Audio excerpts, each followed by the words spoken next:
વલસાડના Atul national highway number 48 ઉપર રખડતા ઢોરને બચાવવા જતા કારના ચાલકે બ્રેક મારતા એક પાછળ એક કાર અથડાતા અકસ્માત સર્જાયો, જે ઘટનાના સીસીટીવી સામે આવ્યા। તારીખ 17 જુલાઈ બુધવારના રોજ 5 કલાકની મળતી માહિતી મુજબ વલસાડના અતુલ નેશનલ હાઈવે નંબર 48 ઉપર અવારનવાર અકસ્માતોની ઘટનાઓ બનતી રહે છે, જેમાં કેટલાક નિર્દોષ લોકો પોતાનો જીવ પણ ગુમાવતા હોય છે। ત્યારે ફરી એકવાર અકસ્માતની ઘટનાના સીસીટીવી સામે આવ્યા છે।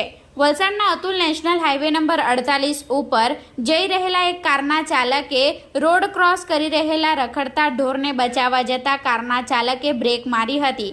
જો કે બ્રેક મારતા જ પાછળથી આવી રહેલા અન્ય કારના ચાલકે બ્રેક મારેલ કારના ચાલકના પાછળના ભાગે અથડાવી દેતા અકસ્માત સર્જાયો હતો। જો કે આ ઘટનામાં કોઈને જાનહાનિ કે ઈજા થવા પામી ન હતી, પરંતુ કારમાં નુકસાન થવા પામ્યું હતું।